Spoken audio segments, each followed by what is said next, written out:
K Shivakumar ಅವರು ರಾಜಭವನಕ್ಕೆ ಹೋಗಿದ್ದಾರೆ, ರಾಜ್ಯಪಾಲರ ಅನುಮತಿಯನ್ನು ಪಡ್ತಾ ಇದ್ದಾರೆ. ಇನ್ನೊಂದು ಕಡೆ ಸಚಿವ ಸಂಪುಟ ಹೊಸದಾಗಿ ರಚನೆ ಆಗಬೇಕು. ತಾವು ಕೂಡ ಹಿರಿಯ ಶಾಸಕರು, ಸೊ ಈಗ ತಾವು ಕೂಡ ಶಾಸಕಾಂಗ ಪಕ್ಷದ ಸಭೆ ನಡೆದ ಮೇಲೆ ಡಿ ಕೆ ಶಿವಕುಮಾರ್ ಅವ್ರನ್ನ ಆಯ್ಕೆ ಮಾಡ್ತಾರೆ. ಆಯ್ಕೆ ಮಾಡಿ ಆದಮೇಲೆ ಮುಂದಿನ ಪ್ರಕ್ರಿಯೆ ಪ್ರಾರಂಭ ಆಗುತ್ತೆ. ಇಲ್ಲಿವರೆಗೂ ಕೇಳ್ಕೊಂತ ಬಂದಿದೆ ಮಂತ್ರಿಗಿರಿ ಕೊಡ್ರಿ ಅಂತೇಳಿ ಒಪ್ಕೊಂಡಿದ್ದಾರೆ. ಮುಂದೆ ಏನಾಗುತ್ತೋ ನೋಡಬೇಕು. ಸಿದ್ದರಾಮಯ್ಯ ಅವರು ಕೂಡ ನಿಮ್ಮ ಹೆಸರನ್ನ ಕೊಟ್ಟಿದ್ದಾರೆ ಅಂತ ಹೇಳಿ ಇದೆ ಪಟ್ಟಿಯಲ್ಲಿ. ಸಿದ್ದರಾಮಯ್ಯ ಅವರು ಕೊಡಿ ಕೇಳಿದ್ವಿ, ಈಗ ನೋಡೋಣಪ್ಪ ಅಂತ ಹೇಳಿದ್ದಾರೆ. ಯಾಕೆಂದ್ರೆ ಹಿರಿಯ ಶಾಸಕರು, ಕನ್ಸಿಡರ್ ಮಾಡಿದರೆ ಹೆಚ್ಚಾಗಿ ನಿಮಗೆ ಅವಕಾಶವನ್ನು ಕನ್ಸಿಡರ್ ಮಾಡಿದ್ರೆ ಒಳ್ಳೆಯದು. ಕನ್ಸಿಡರ್ ಮಾಡ್ತಾರೆ ಅಂತ ಅಂದ್ಕೊಂಡಿದ್ದೀವಿ. ಮಾತಾಡಿದ್ವಿ, ಇವ್ರದ್ದು ಕಾಯಂ ಐತೆ.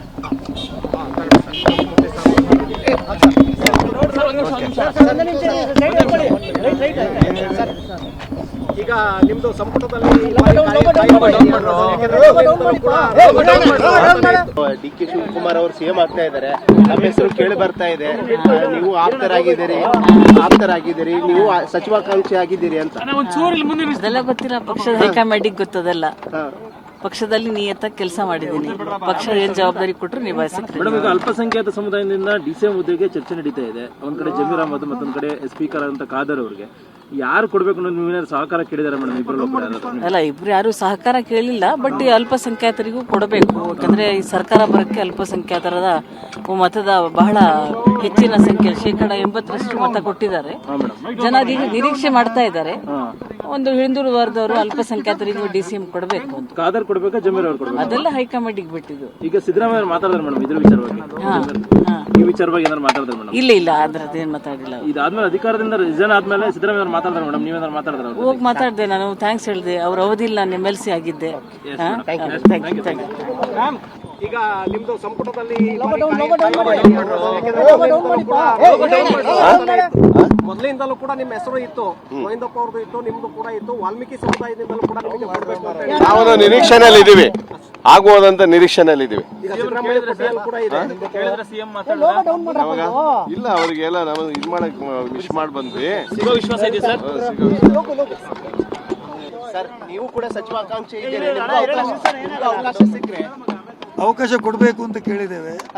ಎಲ್ಲ ಸಮುದಾಯದವರಿಗೆ ಸಂಪುಟದಲ್ಲಿ ಅವಕಾಶ ಕೊಡಬೇಕು, ಎಲ್ಲ ಸಮುದಾಯದವರಿಗೆ ಅವಕಾಶ ಕೊಡಬೇಕು. ಹಾಗಾಗಿ ನಾನು ಕೂಡ ನಮ್ಮ ಸಮುದಾಯದಲ್ಲಿ ಜಾರ್ಜ್ ಅವರಿದ್ದಾರೆ, ಅವರಿಗೆ DCM ಕೊಡಬೇಕು.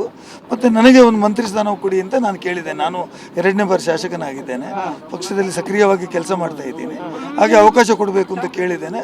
ಖಂಡಿತವಾಗಿ ಭರವಸೆ ಇದೆ, ಒಳ್ಳೆಯ ಸಂಪುಟ ರಚನೆ ಆಗ್ತದೆ ಮತ್ತು ಡಿ ಕೆ ಶಿವಕುಮಾರ್ ಅವರ ನೇತೃತ್ವದಲ್ಲಿ ಒಳ್ಳೆಯ ಸರ್ಕಾರ ರಚನೆ ಆಗ್ತದೆ ಮತ್ತು ಮುಂದಕ್ಕೂ ಅಧಿಕಾರಕ್ಕೆ ಬರಬೇಕು. ಹಾಗಾಗಿ ಎಲ್ಲರನ್ನ ಒಟ್ಟುಗೂಡಿಸಿ ಹೋಗುವಂತ ಸರ್ಕಾರ ರಚನೆ ಆಗ್ತದೆ ಅಂತ ಹೇಳಿಕ್ಕೆ ಬಯಸ್ತೇನೆ. ಸರ್, DCM ಹುದ್ದೆಗಳಾಗಬೇಕು ಅಂತ ಚರ್ಚೆ ಆಗ್ತಿದೆ ಪ್ರಬಲ ಸಮುದಾಯಕ್ಕೆ, ನೀವು ಹೇಳ್ತೀರಿ? ಹೌದು, ಎಲ್ಲ ಸಮುದಾಯಕ್ಕೂ ಪ್ರಾಧಾನ್ಯತೆ ಕೊಡುವ ದೃಷ್ಟಿಯಲ್ಲಿ ಏನಿದ್ರು ಹೈಕಮಾಂಡ್ ತೀರ್ಮಾನ ತಗೊಳ್ಬೇಕು. ಯಾರ್ಯಾರಿಗೆ ಯಾವ ಕೊಡಬೇಕು, DCM ಹುದ್ದೆ ಕೊಡಬೇಕಾ ಬೇಡ, ಹೈಕಮಾಂಡ್ ತೀರ್ಮಾನ ಮಾಡಬೇಕು. ಬಟ್ ನಮ್ದು ಒತ್ತಡ ಇದೆ, ಎಲ್ರಿಗೂ ಯಾರು ಸೀನಿಯರ್ ಇದ್ದಾರೆ ಅವರಿಗೆ ಕೊಟ್ಟು ಒಳ್ಳೆ ರೀತಿಯಲ್ಲಿ ಪಕ್ಷವನ್ನು ನಡೆಸಿಕೊಂಡು ಹೋಗಬೇಕು. ಮತ್ತೆ ಕ್ರಿಶ್ಚಿಯನ್ ನಾನು ಕೇಳಿದ್ದೇನೆ, ನಮ್ಮಲ್ಲಿ ಜಾರ್ಜ್ ಇದ್ದಾರೆ, ಅವರು ಒಂದು ವೇಳೆ ಸಂಪುಟದಲ್ಲಿ ಕೊಡಿದ್ರೆ ಅವರು DCM ಕೊಡಿ ಅಂತ ಕೇಳಿದ್ದೇವೆ. ಕ್ರೈಸ್ತ ಸಮುದಾಯಕ್ಕೆ 100ಕ್ಕೆ 100% ನಾವು ಕಾಂಗ್ರೆಸ್ ಪಕ್ಷಕ್ಕೆ ಸಪೋರ್ಟ್ ಮಾಡುವವರು. ಹಾಗೂ ನನಗೂ ಮಂತ್ರಿ ಸ್ಥಾನ ಕೊಡಿ ಅಂತ ಕೇಳಿದ್ದೇನೆ. Thank you.